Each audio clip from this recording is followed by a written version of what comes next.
Hey there, Nikki here. I hope you're well. It's been quite a long while since I came on. Life has been pretty hectic, to say the least, and I've been a bit out of sync.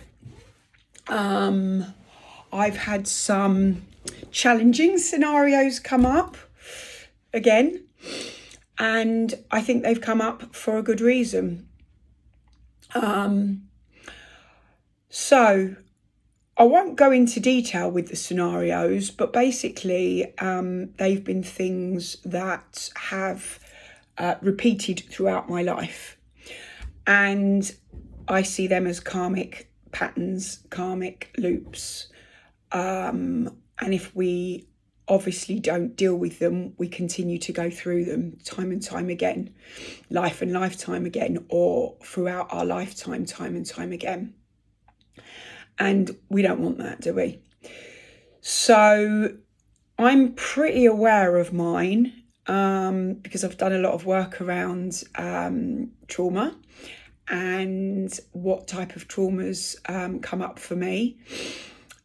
So when they appear in my life, I'm not surprised, but equally, after doing such a lot of work, you'd think they wouldn't still be coming up, but obviously there's still work to do, which I've really done a lot of over the last few weeks since I got the particularly distressing scenarios come up.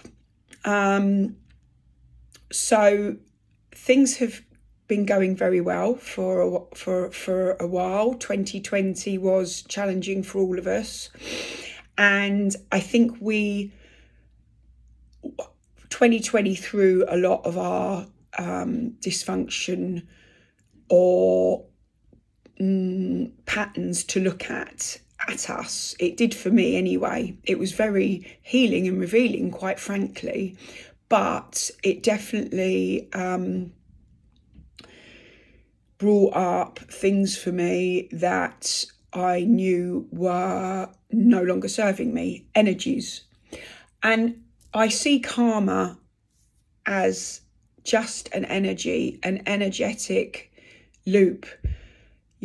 Karma I see as thoughts, actions, feelings that we continue to have.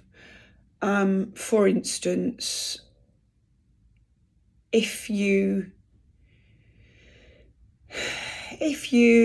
steal something, and you can get away with it, like the odd bit of shopping going through the self-checkout, or if you can pull the wool over somebody's eyes and get away with something, you may think, result, I've got away with that. I mean, I'm not saying it is something terrible. It could be, not paying for an avocado that goes through the checkout. It's not the end of the world. But equally, it could be, a bank robbery that you've got away with, if that's the kind of thing you are doing in your life. So it's whatever is relative, really. Then that will come back and bite you on the arse one way or another. That's karma. So, and it can come from past lifetimes. If you've done something very bad, you could get away with it in this lifetime. You may well have got away with it in a previous lifetime, but you have to pay the price at some point. And equally, it's living out your life and not changing your karmic patterns. So I think karma, in my belief, is sort of spelled out for you. If you can read your birth chart, or if you have it read for you, you will see where your karma is playing out, where your wounding is. Obviously, I'm not going to go deep into that now, but if you know anything at all about astrology, where the planets and houses are aligned, or where you've got squares and that sort of thing, will be probably, in my opinion, karma that needs to be resolved in this lifetime. And when you have difficulties in your birth chart, or a reoccurring pattern that you find hard to let go of, maybe an addiction, maybe unhealthy thoughts about yourself, beating yourself up, whatever it might be, overeating, then we have to, well, we don't always, but at some point you've got to deal with that in life, or you're just going to continue the perpetual loop of karmic shit that you've been playing out, to put technically. So these karmic patterns came up for me. Now, I see them as karmic patterns. You could see them as trauma patterns, similar, if you don't want to go down a spiritual route of thinking about them. So basically, it's just something that's reoccurring that I know that I have in my life that I have to deal with. So things were going swimmingly, and I was moving very much in the right direction. And I feel that I've worked a lot on the karma around this situation, or the energy around this situation, and then bang in my face, and I'm like, why the fuck is this happening? I can't believe it. I do so much work around this. I try my best. But that's victimhood, thinking like that. Basically, it's come, deal with it, but deal with it in a different way from what you have done before. And I think that's the key to releasing karma, to transmuting the energy, is to make the outcome different by not continuing to perpetuate that loop you're in. So, say, for instance, you've seen red flags in your relationship time and time again, but you still go back. Well, it's not doing your karma or your trauma, why you're staying in that situation and not honouring yourself more, any good. And it's not going to get better. And you are just going to take another year or 2 years of sticking with that situation. And then you're like, how did I do that for 2 more years? I'm now 50 years old and I've just finally got out of that situation. Or, weekends of, partying and drinking and wiping out 2 days of your weekend, and waking up thinking, well, that was quite fun, but, I feel terrible now. I've spent a load of money. I've lowered my vibrations and feel shit, and, it's time to drop it. So they are the kind of things that I mean. And for me, it was around money, this situation. And it was around, because I have this in my chart, which I probably told you, that I have a lot of money trauma in my birth chart that I have to learn to deal with. And I've worked on it hugely. Anyway, so I made a decision to myself to, really do my very best to cut the karmic ties around that situation. And the thing to do is set an intention. That's the way I did it. So say to yourself, okay, I am ready to once and for all finally release any energy patterns that are no longer serving me. So the way to do that is to have the situation come at you, which I had, and I had it again after I did the karmic releasing. But that happened for a reason, because, say, it was testing me. And so I had to then get creative and deal with that situation in a different way. Not spend 2 days worrying how I'm going to deal with it and making the situation worse. Not go into victimhood and woe is me, this isn't fair, fuck it, I'm never, I'm done with everything. But to think, okay, go for a walk, get out in nature, realign your energy, put some music on, Go and hug your favourite trees. Don't go for the glass of wine, and come up with a good resolution that's different to how you've been doing things in the past. And that's what I did. And now I have overcome that situation and I've freed myself, which is why I'm smiling, from something that was holding me back. So, yes, so living in the past, living in past energies, worrying about things is not going to free up any space in the present to enable you to create and manifest what you want for your future. Because when you're living in the past and worrying, or if you are continuing to, be in those situations and let them happen again, then you're not moving forward. So I think at the moment, I'm really having very vivid dreams and loads of them. And that is one way you will see what karma you have to deal with, because you'll get little tidbits in your dreams. It is hard. I don't know how to analyse dreams as such, but I just look at them and things come to me. I have to write them down straight away or I don't remember them. And the other thing, I think what is happening for a lot of us at the moment is that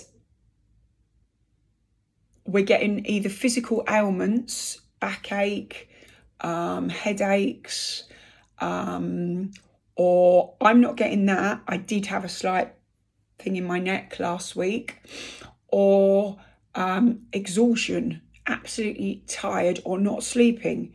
Now, when it comes to not sleeping, I have problems sleeping. I haven't been for the last week.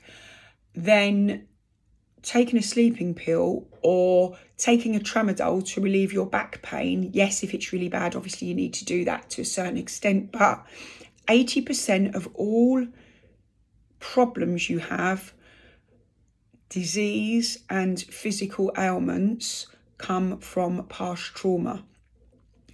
When you go and release that trauma by putting in the trauma work, cutting the karmic ties, if it might be that, then those pains and those illnesses do start to relieve. They really do. People have healed themselves from terminal things through trauma work and meditation, especially when it comes to,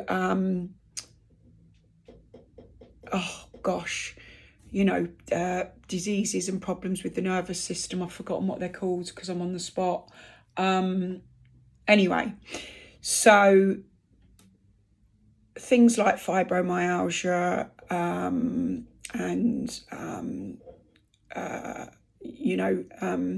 those sort of things, which are nervous system, which are always really caused by trauma, worry and stress.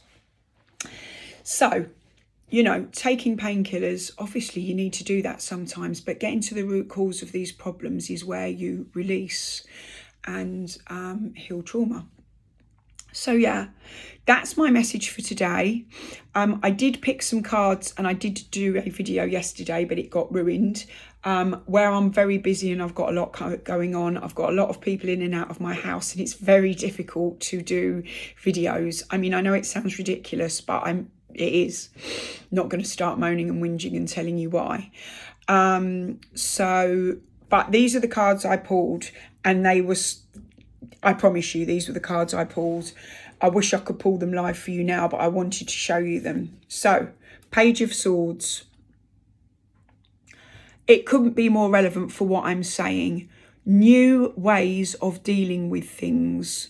Swords are about intellect, are about strategy, are about how your mind works. They're also about karma. And they are also very related to trauma when you know about the story of the in my mythic tarot. But swords in any tarot deck are around those energies. Page of Swords, cutting. cut through karma, cut your karmic ties, close your karmic loops, deal with it once and for all. 2023, if you're putting the work in and you've been doing the work, like many people I know are at the moment, so many people I know are having therapy, healing work, trauma work with me, with other people, and people are getting to a point where they know they're at a time in their life where they want to deal with it. It's crisis time, you know. It's like dark night of the soul. Do I want to go through this anymore? So as I said, I think karma is about doing things differently to how you've done them before and changing the outcome, not living in the past, and being present. And the Page of Swords can be a menacing energy. He was Zephyrus, the west wind, and he could be quite cruel and gossipy. You know, children, for instance, can say very mean things, but they're usually telling the truth. Like, when did your toddler look at somebody and say, oh, she's fat, mummy? I know I'm not being fattest here or anything. I'm just giving an example. Or that man's got a really big nose. I remember my kids doing things like that because they speak what they say and it's the truth. And yes, you know, we can be very triggered by that. But if we are overweight or if we've got a big red nose, it could be because we're not looking after ourselves and eating too much, or possibly the red nose is through alcoholism. They're just probably very silly examples, but that is what the Page of Swords is all about. Looking at my red nose, but that's the sun. New ways of thinking. Pages are messengers, they're ideas, they're new messages we get through the post, through telephone calls, through little things that happen, through songs on the radio. Look out for the messages. Messages are coming, and act on them accordingly in a different way to how you have done before. Excuse me one moment.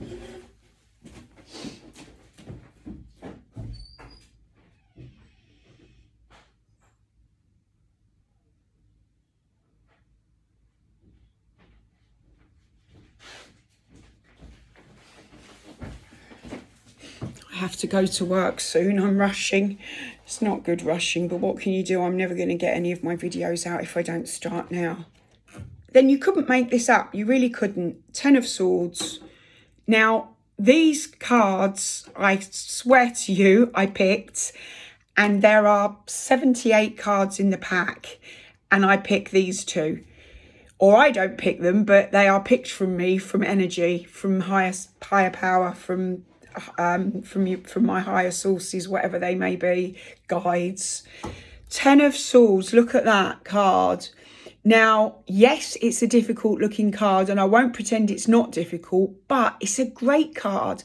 I'll tell you why. Because the journey has ended, and that's what's coming for us if we put the work in and cut those karmic ties, stop the unhealthy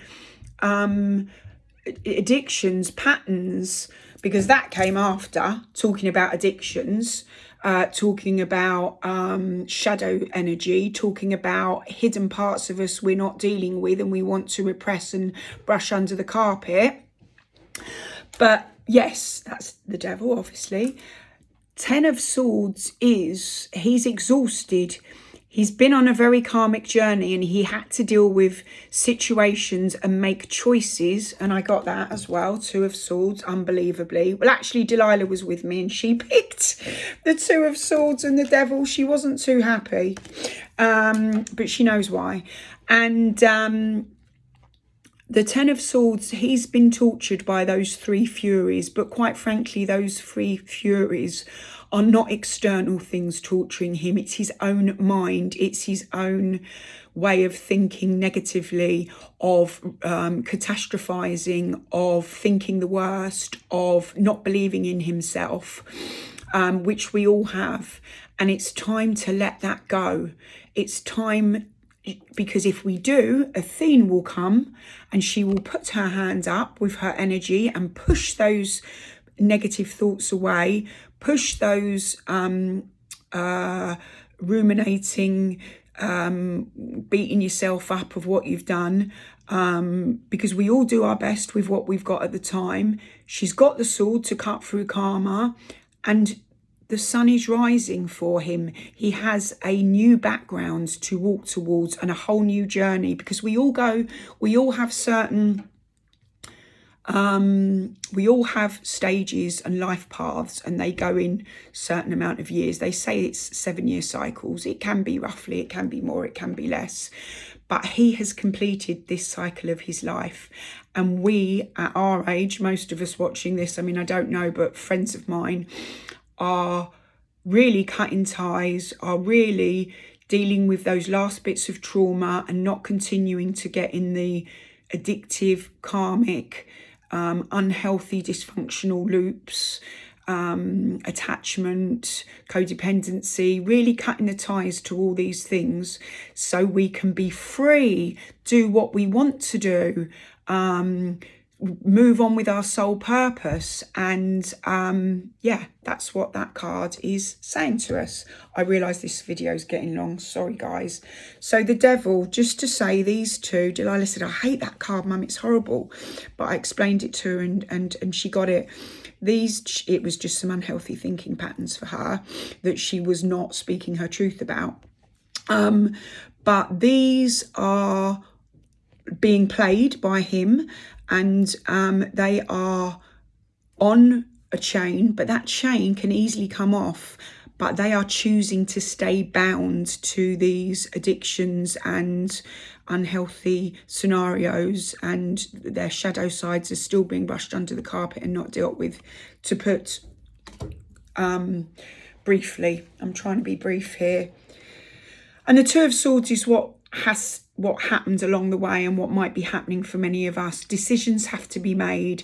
Either one is difficult, and whichever one has to be made, it doesn't mean either route is easy, but it will take you to this ending and to the sun coming up and, you know, a new day. You know what it's like after you've had a night of not sleeping, and then you do fall asleep, and yes, you might want to lie in bed for a while, but when that sunlight comes up, maybe you've been scared all night, you're a little kid or whatever it might be, it's a great feeling.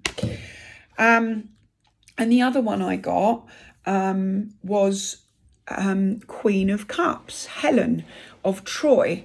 I don't know if you know the story. I'm not going to go into it now because I don't want to make the video too long, but basically she was very in touch with her emotions, and she felt her way through life.